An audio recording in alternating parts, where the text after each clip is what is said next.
Okay, I was asked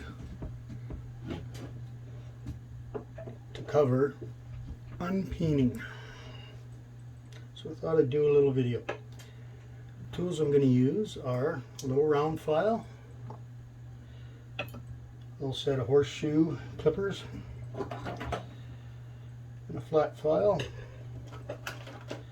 maybe a couple of other little flat files. We'll see how it goes. I think I'm going to use this cancerous old Weed and Butcher. It's going to need new. It's going to need a new set of scales. Ordinarily I wouldn't worry so much about how these scales come off, but maybe I'll try to save this one down the road. But I'll treat it as if I'm trying to save this one. Ordinarily, when I'm trying to save a set of scales, I will pick the side that has the worst amount of damage and you know, use that side. Not that I usually cause any damage, but we'll go from there. So we'll try to take it off from this side here. I'll pick that side. Okay. So what I do is I start by filing it as flat as I can get it without hitting the scales. A lot of you guys might ask, why don't you just drill it out? I have in the past. Problem is, if you slip with a drill, it's pretty tough to stop before you do any major damage. When you're drilling on plastic, it can get hot and melt. If you're drilling ivory, it can get hot and burn it. A lot can go wrong with a drill. So hand tools, you make a mistake, and usually it's a small mistake. Power tools, it's a big mistake. So okay. Pretty thick one. I was also asked to do another video on polishing. Maybe I'll use this as the polishing blade. Maybe even the repeening blade. But they'll all be separate videos. You can only post so big of a video to Facebook. So pardon my skills at video making. So I'm just going to pause this till I get down to the part where I switch files. It's pretty tedious watching a grown man file. Okay, now I'm just getting to the part where I'm going to switch to my little wee round file. If you don't have a round file, you can use the edge or the corner of a flat file. Again, just check often so you're not digging into the scale.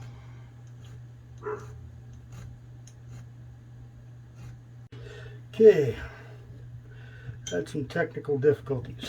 So I took my little knife and I caught the edge of the brass here, peeled the rest of it off.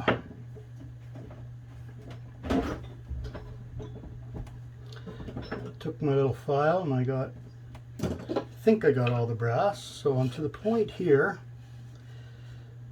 where I want to try knocking that pin out. I'm just going to move the razor a few times, see if it's loosened up any. Pin over the hole. I grab my little punch,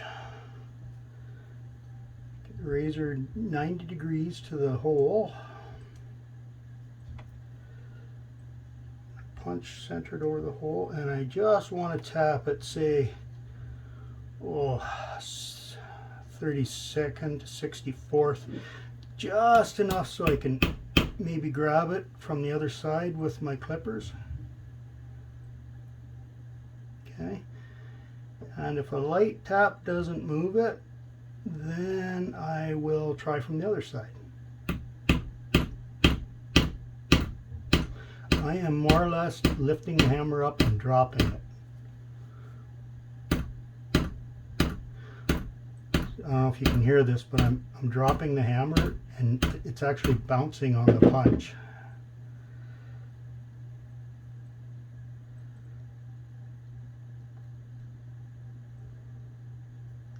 Okay.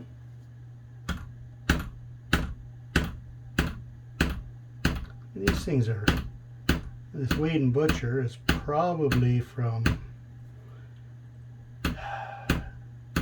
near the end of the 1800s, so 140, 150 years old, so it deserves some respect.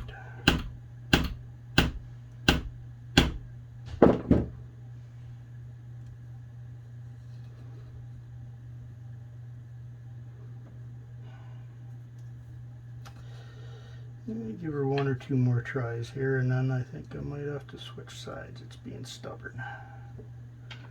I think I feel a bump there. I'm going to give it just a little more file work.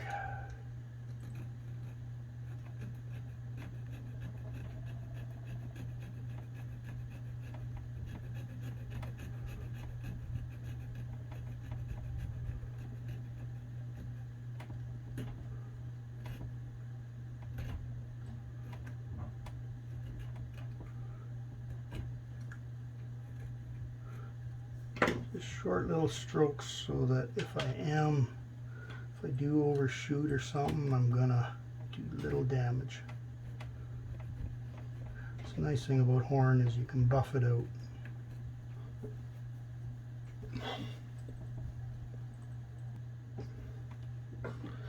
Okay. My wife just had to come and tell me she was leaving for the store. Not leaving me, but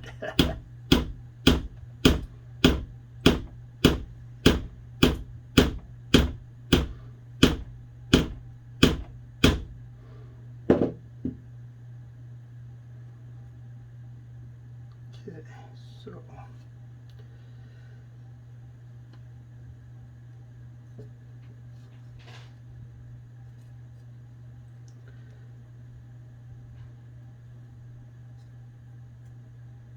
that is not moving, so I'm going to have to jump to the other side and file that.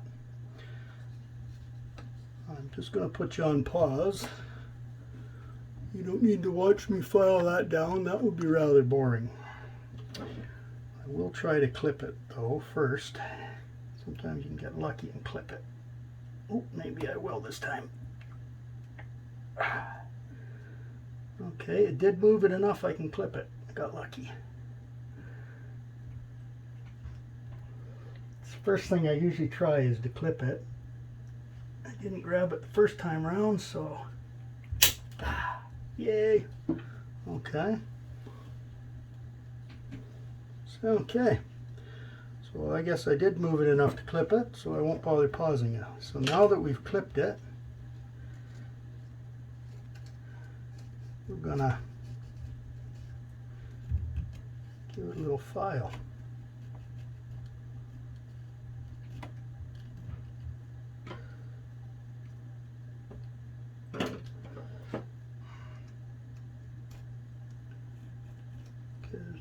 Sticking up there that I can really hit.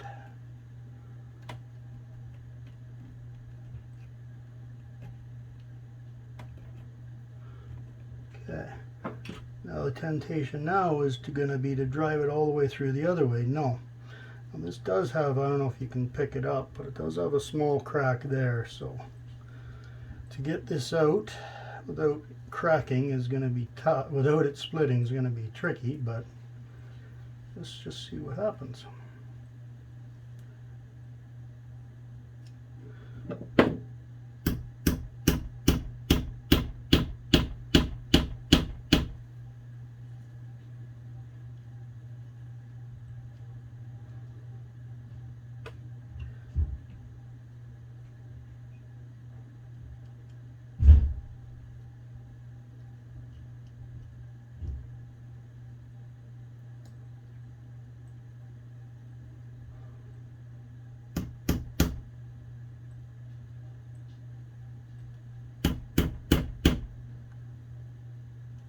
There we go.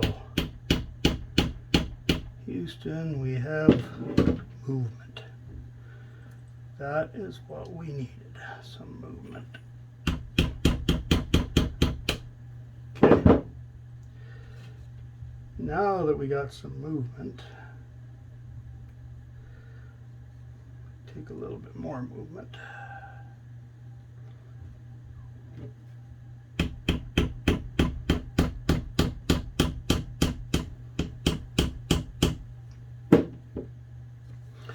The problem with these Wade and Butchers is the center, the hole in the blade, I don't know, a lot of you guys know that, a lot of times they're not a 16th, they're oddly shaped, so you get a lot of crap and corrosion in the middle of the pin. So, and I'm just feeling this, and yeah, there's just the slightest little lip on there that was holding us up. Okay, so I've driven that through enough. Take that off, lift the blade off. You see that it's not a 16th, right? So what I'm going to do, I'll take my little file.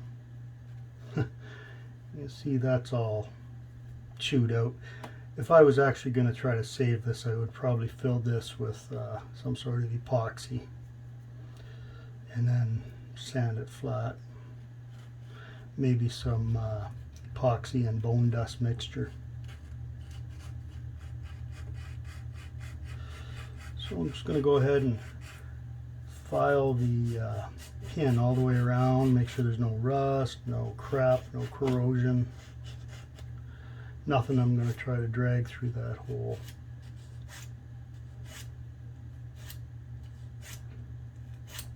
And I'm going to cut it off short. No point yarding any more of it than I have to.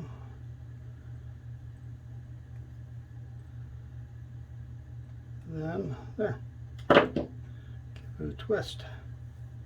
So on our scales that I'm not trying to save, there is the crack that was there. So we got it out. There are a couple more little scuffs, but nothing that wasn't there already, really. That's how I separate them. That was actually a fairly difficult one. Generally, they're not that tricky. That's how I do it. The other thing, I didn't end up using it, is I have this is a punch I use. It's actually just a broken drill bit that I ground the ends flat. Just make sure any of your punches, you always keep the ends flat, ground flat. If they start to round out, grind them flat so that they don't skip off whatever it is you're punching. Good luck.